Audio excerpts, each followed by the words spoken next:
Precisely how my ex-wife used to greet me at the front door. Time for terror. Time for terror. Terror time.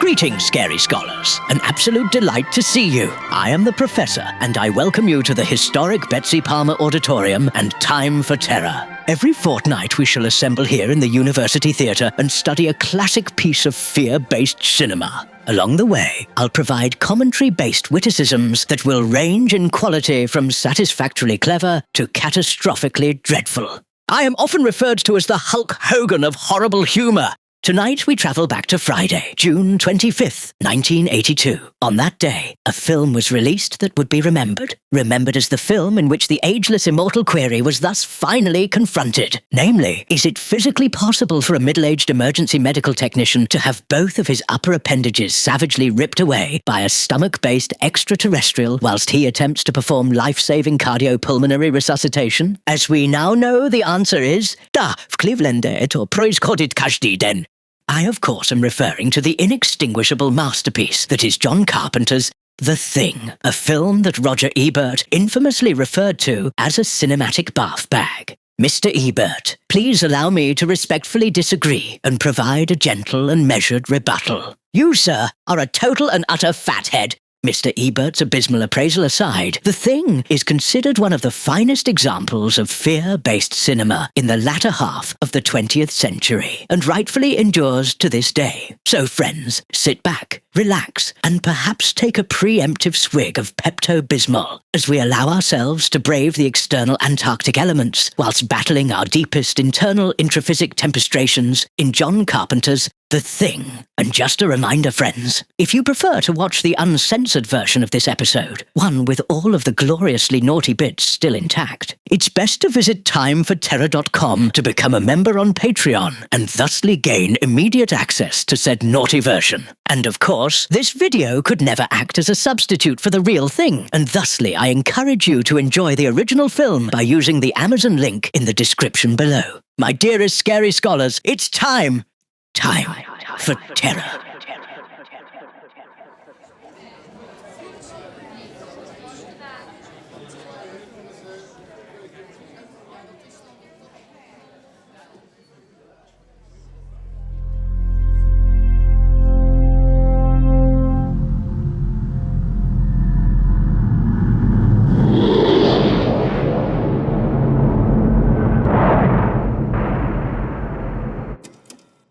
I once witnessed a flying saucer shaped like an extended middle finger. It's officially known as a UF-OFF.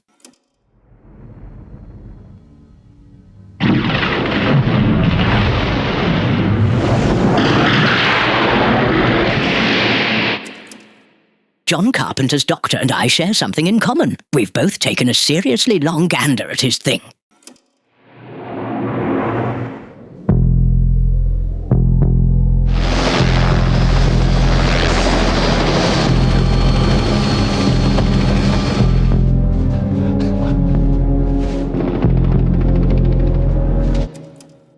This dog is rather self-conscious because he feels he is getting a little husky.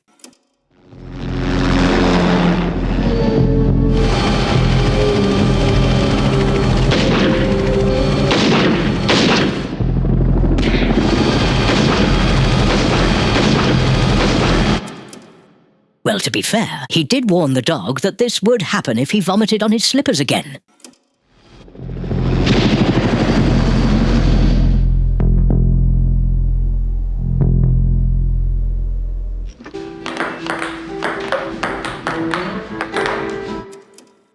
When I play ping pong, I have my lady friend lay across the middle of the table. Her name is Annette.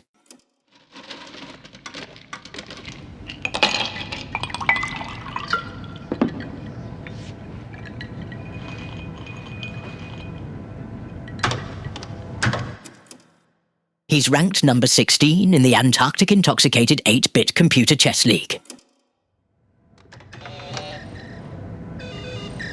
King to rook 1. My move, rook Knight 6, checkmate.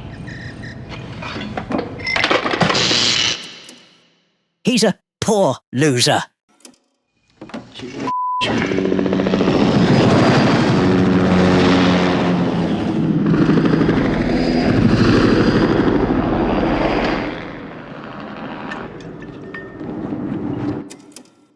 I think it's safe to say that when one begins to drink directly from the bottle, it might be time to consider seeking assistance.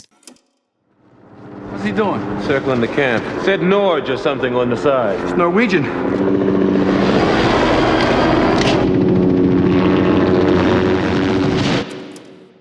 I do believe it would just be easier to toss a frisbee off a cliff.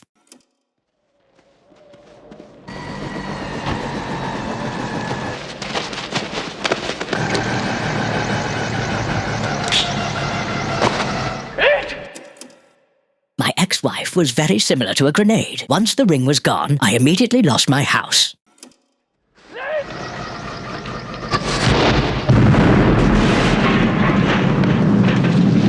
Helvete, kom der vekk! Det er en slags ting! Det er ikke virkelig! Kom der vekk, idioter! Well, he certainly doesn't have a leg to stand on, does he?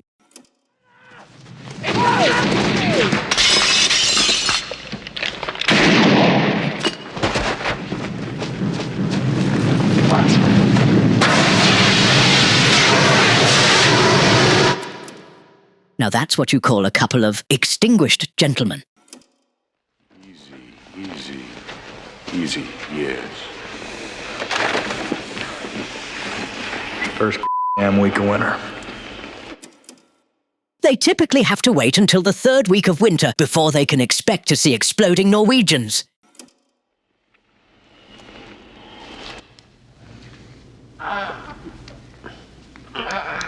Come on. 4 stitches. Barely grazed you. Barely grazed, like a flock of sheep on a high-fat diet. What were they doing flying that low? Shooting at a dog? Cabin fever. Who knows? US number 31, come in. Over. Great. Come on. Get a hold of somebody. Look, I haven't been able to reach in 2 weeks. For that sort of situation, I would highly recommend consuming a generous handful of dried apricots. I doubt if anybody's talked to anybody on this entire continent.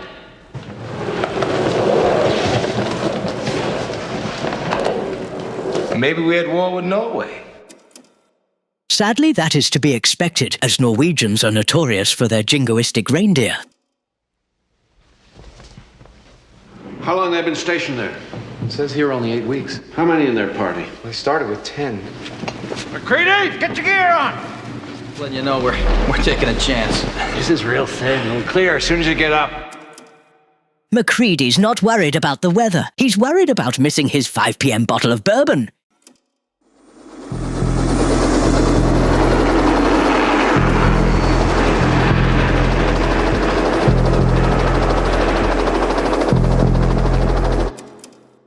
At Inebriation Airlines, our pilots strive to only vomit twice over the course of the journey.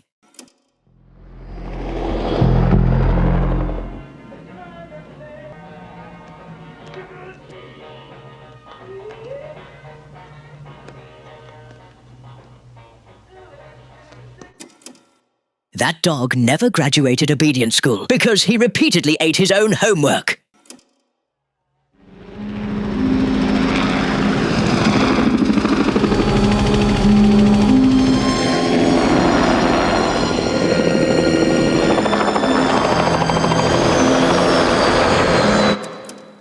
Ladies and gentlemen, welcome to Detroit. The local time is 5:15.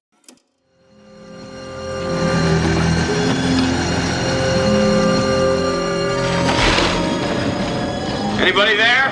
Hey, Sweden! Not Swedish, Mac, the Norwegian. I once knew a xenophobic Norwegian cannibal who had a real Swede tooth.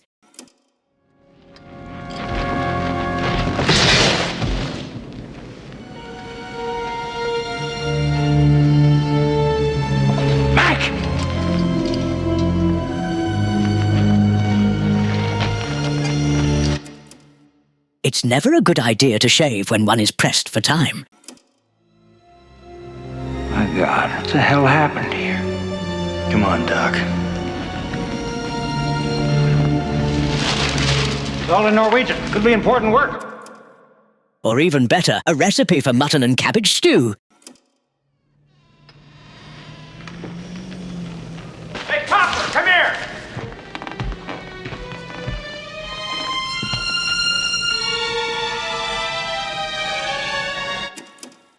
My God, someone has stolen all of their hungry man dinners. Look at this.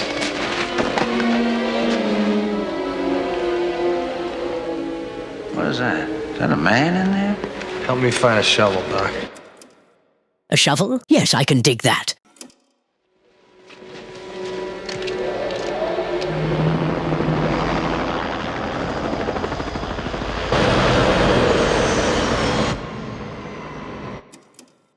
I completely understand why he would want to be out of the cold. I'm not a fan of chili dogs either.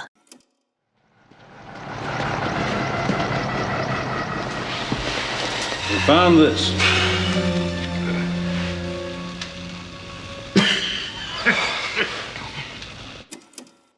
That reminds me of the restroom at my local Greyhound bus station.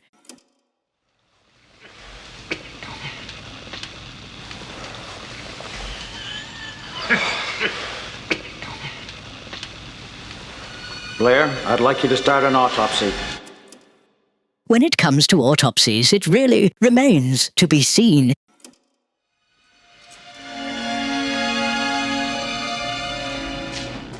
You reach anybody yet? Hey, we're 1,000 miles from nowhere, man. Stick to it, Window. Stick to it. Stick to it, just like your shoes to the floor of Julio's Twiddle and Diddle Adult Theatre. Nothing wrong with this Norwegian. No drugs, no alcohol, nothing.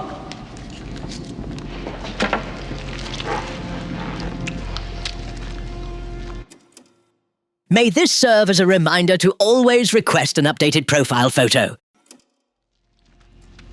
Well, what we got here is what appears to be, anyway, a normal set of internal organs.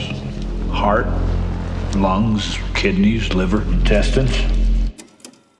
I apologize to those expecting a pun about internal organs, but I'm afraid I just don't do inside jokes.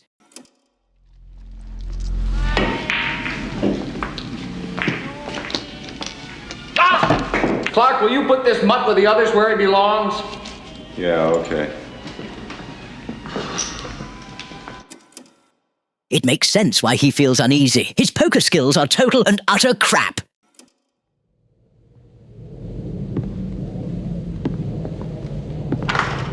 Go ahead. Go ahead. What are you waiting for?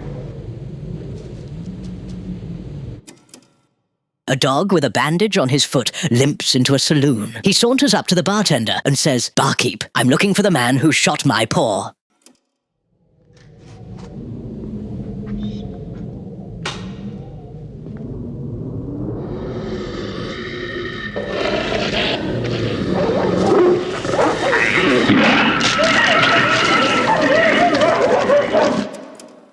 Now that is one sick puppy.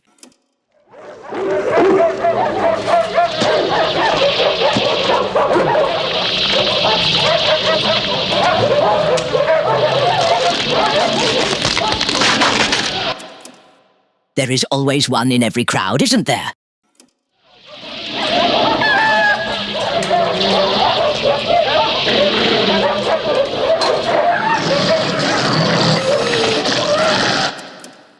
Hey, buddy, say it. Don't spray it.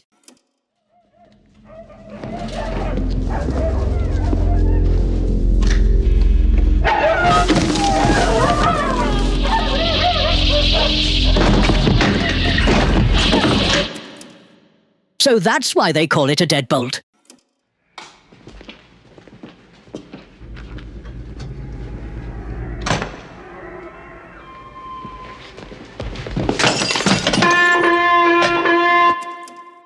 This is all terribly alarming. I don't know what the hell's in there. It's weird and... Fennings, go get Childs.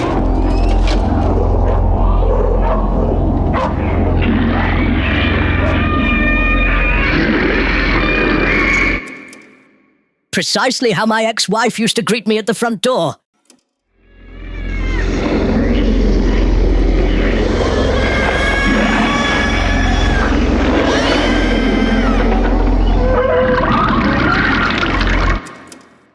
If there was ever an appropriate moment to laugh and vomit simultaneously, this is it!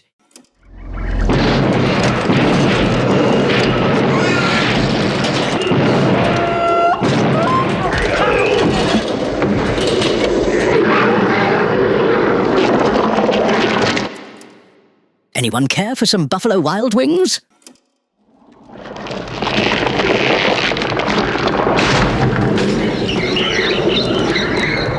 Get your over here! Burn it! This is precisely how I feel after eating fish and chips. Damn it, Charles, torch it!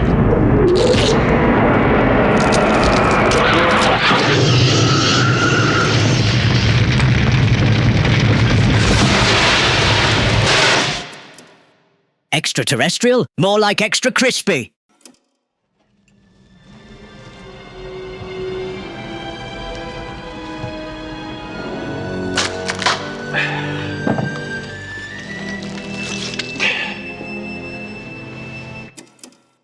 Are you certain this lobster from Chernobyl is totally safe to consume?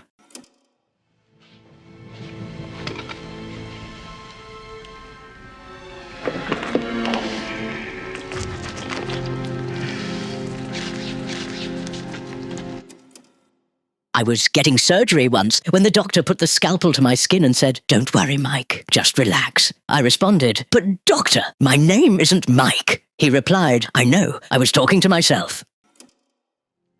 Oh, my God. Oh. Oh. Look.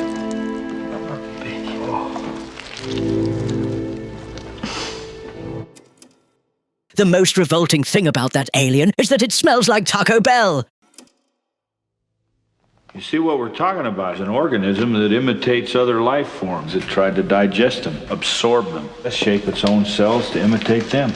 This, for instance. That's not dog. It's imitation. We got to it before it had time to finish. This reminds me of that strange fellow in a dirty trench coat who showed up to my co-ed softball game. We chased him away before he had time to finish too. Clark, Yeah, how long were you alone with that dog? hour and a half, maybe. What the hell are you looking at me like that for? I don't know, it's probably nothing. He's looking at you like that because typically you are not naked from the waist down. Looks like something buried under the ice. They're planning thermite charges. Here, this is it, the place where they're spending most of their time. Half a mile, due east! It's impressive that he can see that matte painting from half a mile away.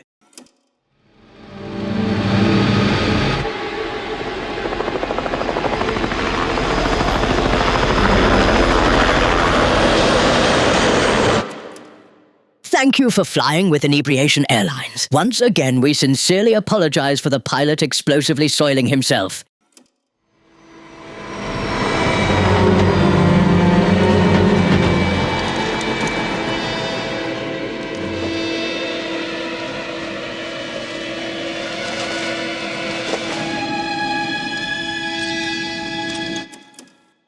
Why did the ice climber not have any friends? Because he was repelling.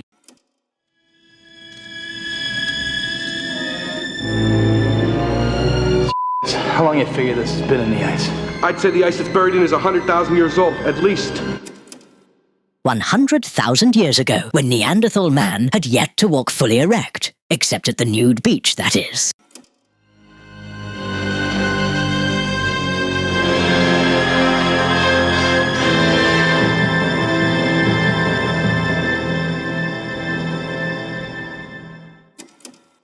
At least now we know where King Kong obtains his ice cubes. I don't know. Thousands of years ago, it crashes and this thing gets thrown out or crawls out and it ends up freezing in the ice. I just cannot believe any of this voodoo shit. Voodoo dolls are notorious for their trust issues. They believe everybody is going to stab them in the back. Now how's this go wake up after thousands of years in the ice? And how can it look like a dog? Because it's different than us, see? Because it's from outer space. What do you want from me? Ask him.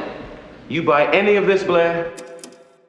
Frankly, he's more concerned with getting the smell of Taco Bell out of his fingers.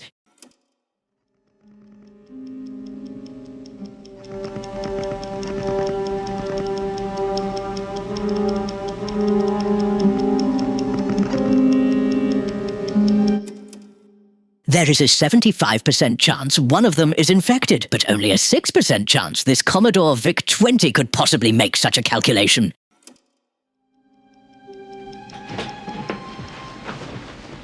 We ought to just burn these things. Can't burn the find of the century. That's going to win somebody the Nobel Prize.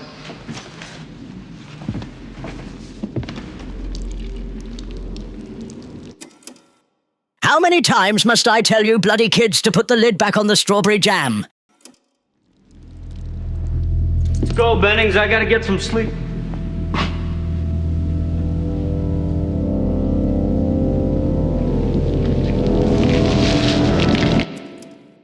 The exact same thing happened to me once at a Japanese steakhouse. Bennings was right there, Mac. I swear to God it had a hold of him.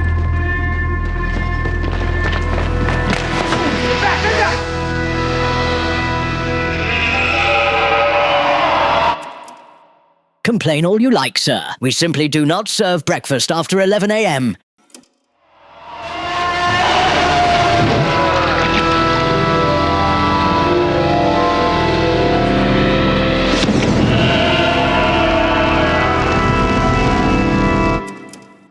Liar, liar, pants on fire. You once were chilly, but now perspire.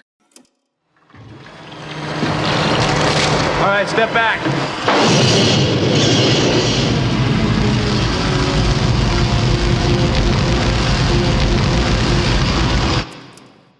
Is anyone in the mood for s'mores? I can't find Blair. You go on, I'll be in a minute. Blair?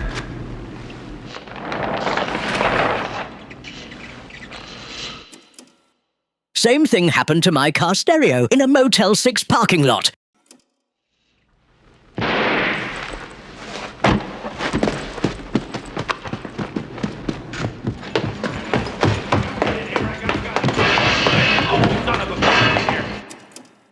No running in the hallway, you little delinquent. Bloody interferes, I'll kill him! He smashed up some of the chopper pretty good. Enough! Okay, Blair. I'll kill you! Now that's a firearm.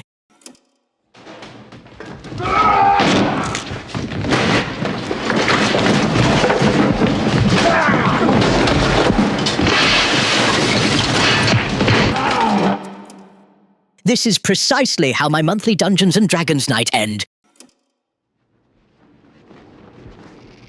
Why am I in here? You're on protection, Blair. How you doing, old boy? I don't know who to trust. Trust's a tough thing to come by these days. I myself have a reputation for being very trustworthy. That's because I have no meat on my bones and can be thrown quite the distance. Radio's gone. So are the choppers. Somebody in this camp ain't what he appears to be. So how do we know who's human? Is there some kind of test, Doc? We could take a sample of each person's blood. Could mix it with uncontaminated blood. Shouldn't we know who isn't human? I myself got a blood test recently. It came back negative. I immediately called my drug dealer and said, I want a refund.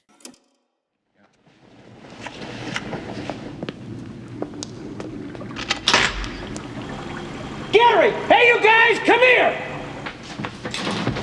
Somebody got to the blood. Dracula, you promised us you were abstaining.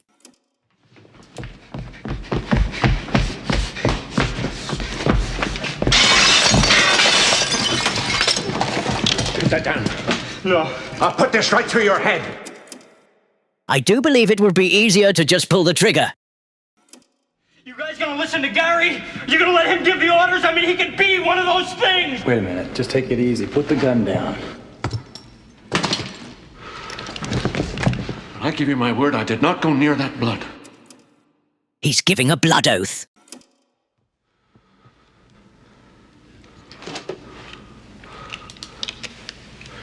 And I guess you'll all feel a little easier if somebody else was in charge.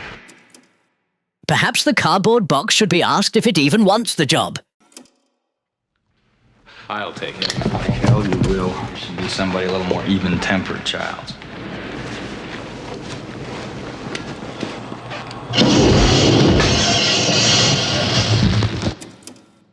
We have a tough decision to make, gentlemen. Should we play charades or the telephone game? I know I'm human, and if you were all these things, then you'd just attack me right now. So some of you are still human. We're gonna find out who's who.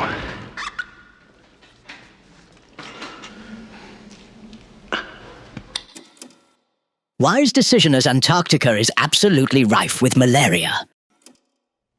I'm gonna hide this tape when I'm finished. At least there'll be some kind of record. Nobody trusts anybody now.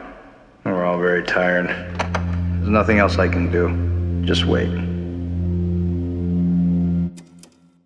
Worst podcast ever.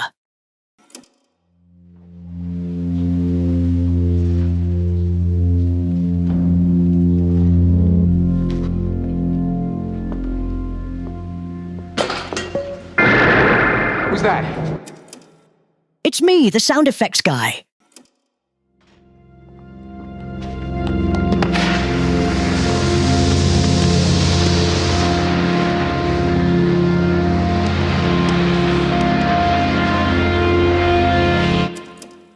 That bloody exhibitionist MacReady has been making naked snow angels again. Anybody see Fuchs? We gotta find him. Why don't you come with me and we'll look outside? Palmer, you and Windows check the inside. I ain't going with Windows. I ain't going with... Hey, you, Palmer! I'm going with you! He doesn't like Windows because he's terribly afraid of perverted peeping toms. Hey, Blair, have you seen Fuchs? I don't want to stay out here anymore. I want to come back inside. I'm not going to harm anybody. There's nothing wrong with me. Hey, wait a minute. You got to let me come back inside. I said the same thing to the librarian after being ejected for questioning the efficiency of her precious Dewey Decimal System. Hold it!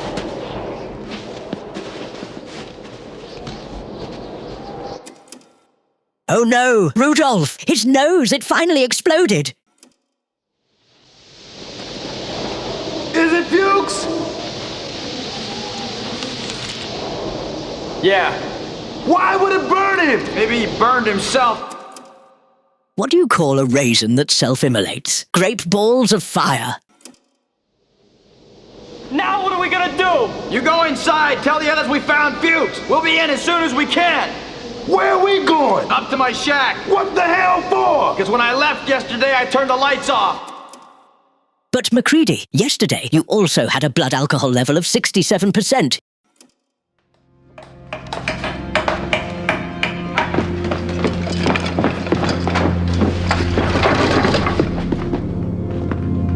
Hey! All of you, come here! Two penguins, they're in a fist fight.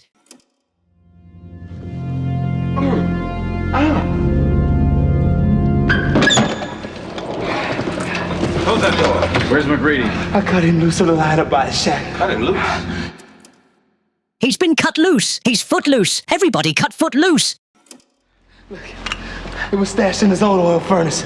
He's one of them. Let's open it. Hell no. Supply window!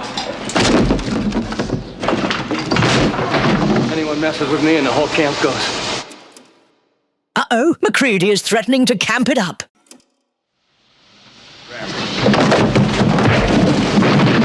Hey, I'm in it.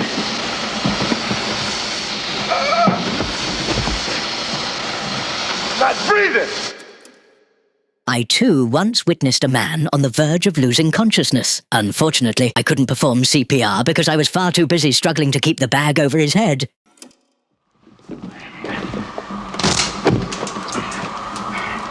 Wheel that defibrillator over here. It's almost packed. Clear. Clear.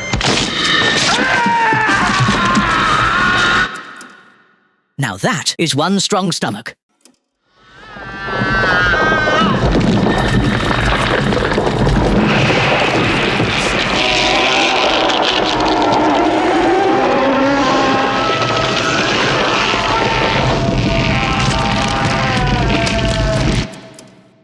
I just don't know what happened. He used to have such a good head on his shoulders.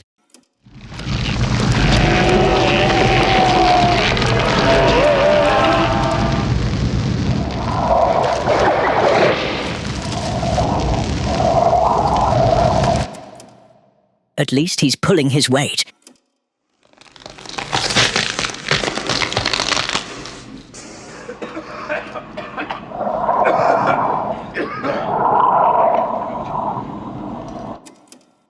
This is why you should never stick your chewing gum to the bottom of your desk. You gotta be f***ing kidding.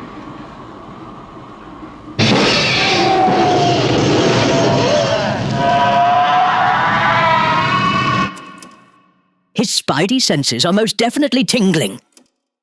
Time for terror, time, time. Friends, it is now time for this episode's Terror Interrogation, in which I offer forth a query for you. This episode's interrogation is the following. You are asleep when you are suddenly awakened by a sound best described as revolting, crunchy, and moist. You rise to witness a truly disturbing vision. There, on your bedside table, sits a spider-legged parasitic alien head, identical to the one we just witnessed in the previous scene. Mortified, you rise and begin a violent struggle to the death with said spider-legged parasitic alien head. In the end, you manage to best your intergalactic foe by spraying it with a liberal dose of Chanel No. 5. Just then, your bedroom door is aggressively kicked in by the police SWAT team. They find you in bed holding a disembodied extraterrestrial cranium stinking to high heaven of overpriced and overrated French perfume. The SWAT team commander shrieks at you. What in the name of the holiest of prognosticators has happened here? This is a sticky situation. You are on parole already for being found in bed with a disembodied cranium 6 years ago. Therefore, you must provide the SWAT team commander with an alternative explanation. So, what is your explanation for being found in bed with a spider-legged parasitic alien head that stinks to high heaven of overpriced and overrated French perfume? Please write your explanation in the comment section below. The more creative and absurd, the better, as that is what makes this community thrive. While you're there, please consider giving this episode a thumb pointing upward. Doing so will trigger the YouTube algorithm to recommend this channel to like-minded individuals to you and I. Now, without further ado, let's return to my questionable quipping of a creeptastic classic. It's John Carpenter's immutable achievement, The Thing. Windows, you and Palmer, tie everybody down real tight. He ain't tying me up. Then I'll have to kill you, child. Then kill me. I mean it. I guess you do. Now that was quite the trigger warning.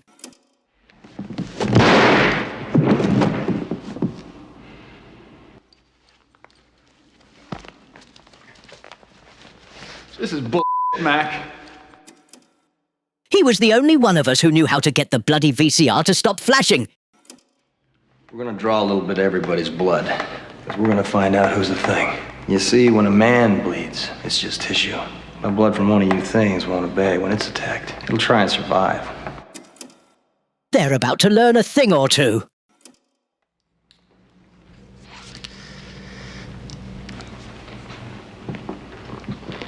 Now you.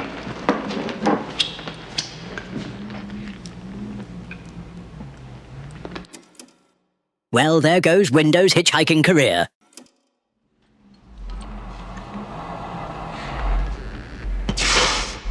I guess you're okay. Now I'll show you what I already know. Crock of shit. Oh no, somebody has defecated in the slow cooker again. Let's try the Doc and Clark. And Clark was human, huh? Which makes you a murderer, don't it? Palmer now. This is pure nonsense. I thought you'd feel that way, Gary. We'll do you last. He had him in the palm of his hand.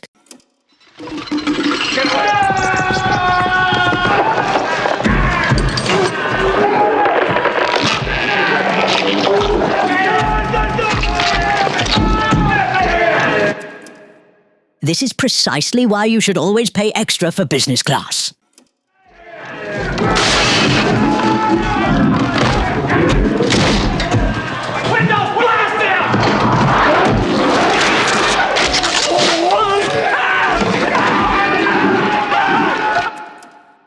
Hey, don't bite my head off.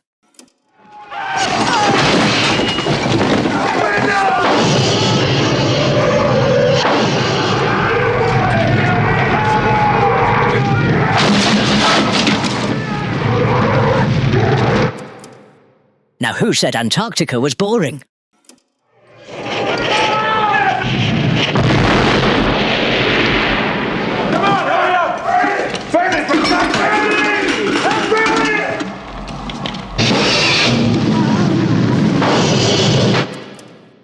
Nothing worse than seeing a bachelor get shot down in flames.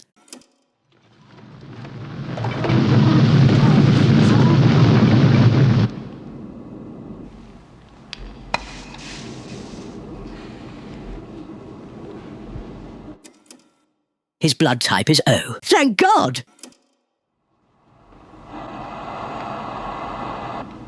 Let's do it.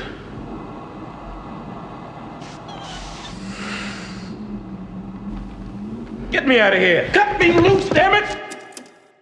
He wants to be cut loose. He wants to be footloose, damn it!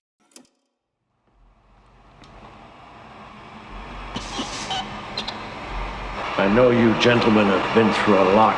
I'd rather not spend the rest of this winter tied to this f***ing couch! A husband and wife are kissing on the couch. The wife then says to the husband, "Do you want to take this upstairs?" The husband replies, "Forget it. I've got a bad back and this couch is far too heavy." Childs, we're going out to give Blair the test.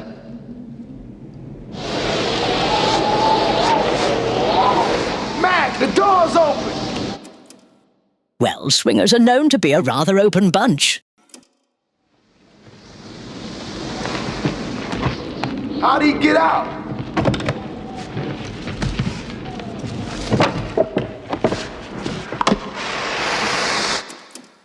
He certainly has a flair for the dramatic. Blair? Hey, Blair! You down there? We got something for you! Blair's been busy out here all by himself. I have an uncle who was once arrested for being busy all by himself in public.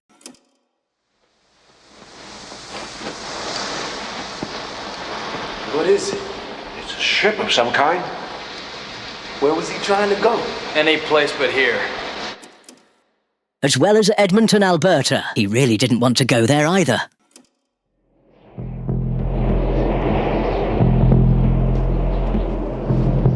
I think I saw Childs outside the main entrance of the camp. What's he doing outside? Perhaps he challenged himself to a fistfight. He got back inside and blew the generator. Just wants to go to sleep in the cold until the rescue team finds him. What can we do? Maybe we'll just warm things up a little around here.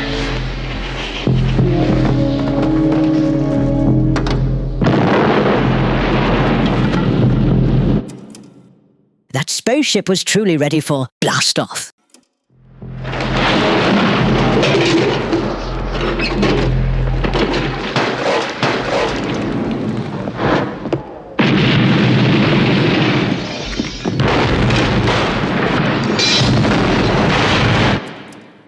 These explosions are absolutely dynamite. We gotta bring this whole place right down into the ice. Gary, plant yours in the old storage room. Now's down by the generator.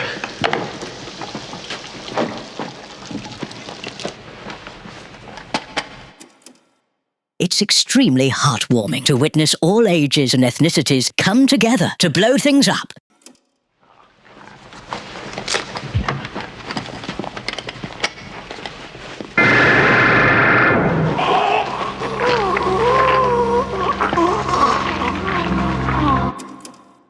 Hey man, talk to the hand.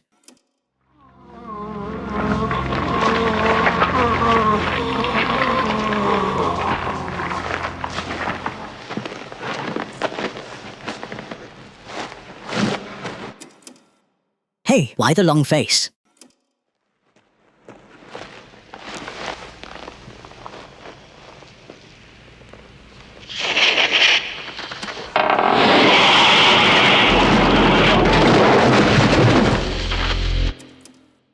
McCready just dropped a bomb on us.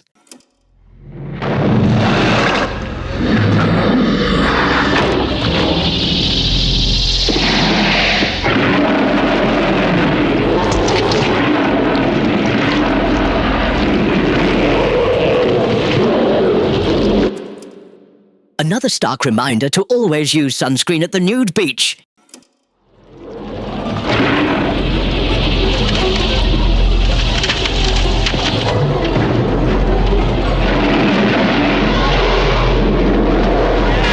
You too! Conflict resolution rule number 27. When all else fails, throw expletives and explosives.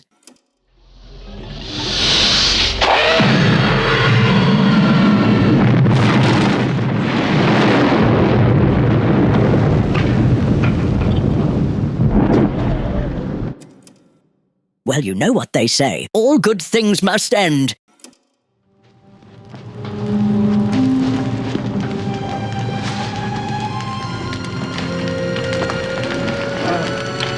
You the only one who made it? Where were you, Charles? Those two fist-fighting penguins called the police, and I had to make a statement. Fire's got the temperature up all over the camp. Won't last long, though. Neither will we. What do we do? Why don't we just wait here for a little while, see what happens? As plans to survive go, this one is terribly underwhelming.